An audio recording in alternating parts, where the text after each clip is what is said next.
Did you ever wonder if an ESP32 is able to talk like Trump, or like Biden, or do any other 50 AI-enabled tasks, all of that while looking good? If yes, the ESP32 Agent Dev Kit might just be what you need. In principle, it's an PDA-like device developed by Wireless Tag, which is the largest espressive distributor in China. And in the following steps, I will show you what it can do.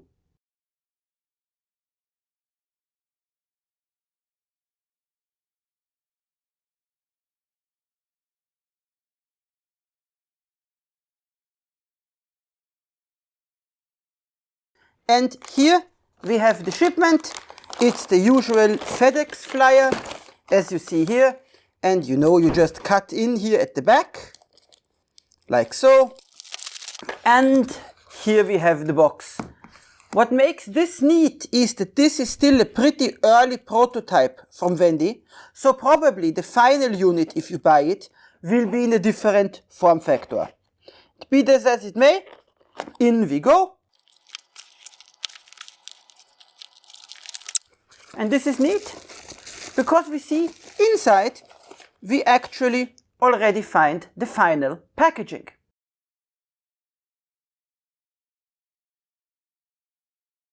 We open this, and we see, wow, this is on the front, very well done, metalish on the side. On the back, there is a microbus slot. I have to say, I like this a lot so far. And here we have a cable. And yes, from the form factor, this reminds me in so many ways of a classic Windows Mobile PDA. Like here, this classic from HTC. And you see, they actually have a pretty similar form factor. So if you used to use a PDA some years ago, and we are happy with that, this machine might really impress you. So, to look at the hardware, I'm just gonna go plug it in via the first of the two USB-C ports here at the bottom. And we see we get some kind of demo application, which allows us also to connect to a Wi-Fi. It's basically LVGL. The interesting thing is here at the bottom, we've got the USB-C, and here in the back, we find not only the microbus, but also a second USB-C. And the interesting thing is that these two ports, incidentally the thing does not have a battery, the two ports are different. This port here in the back is connected directly to the ESP32, and so it can either be used to interact with periphery, or alternatively, if you burn an Arduino bootloader onto the dev kit, you can also use it for interacting with the Arduino IDE. This guy here, on the other hand, uses a USB to serial bridge. So this is mainly intended for people who want to develop with ESP-ADF.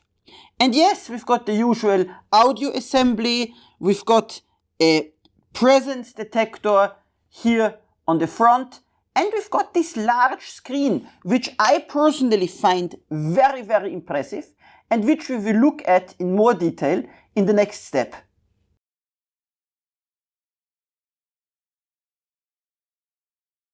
But before that, we still have to praise this here.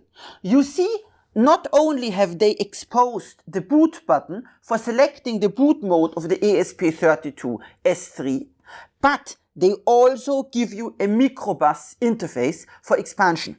Often these ready-made development boards are very difficult to expand, but here you've got this beautiful port in the back, and not only, of course, can you use micro-E peripheral devices, but you can also just create anything of your own using these pins and their exposed functions.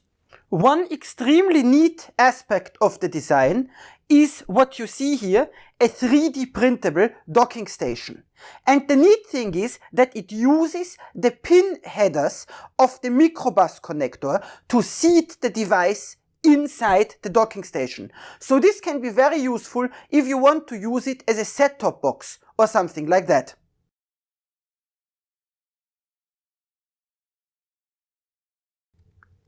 And as I mentioned before, there is an application which you can use to connect to Wi-Fi. And when we are connected to Wi-Fi, we also have here some AI setup options, but this is for now not interesting. Instead, we go here, and now we have this little assistant. Hello, assistant, please tell me more about yourself.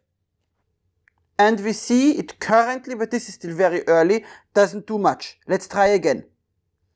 Hello, assistant, please tell me more about yourself. Well, that's a bit strange. But you see here, the whole user interface reacts really swiftly, and if you set it up fully, it automatically gets dates, times, and all the other information from the internet.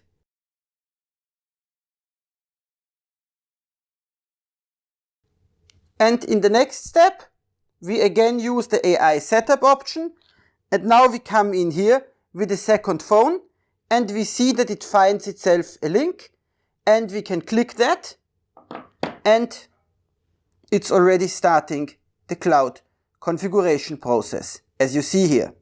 And here in the next step, we have to enter the device ID, which is shown on the screen of the development kit.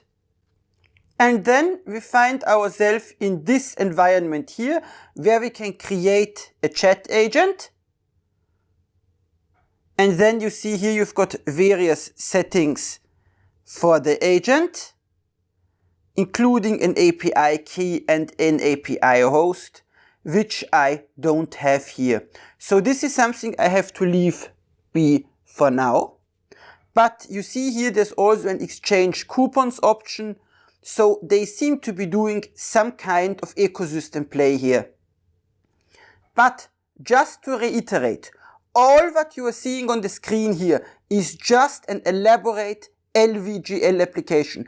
And you can replace all of this with your own code, creating some kind of pendant. You see here I have it connected to my power bank.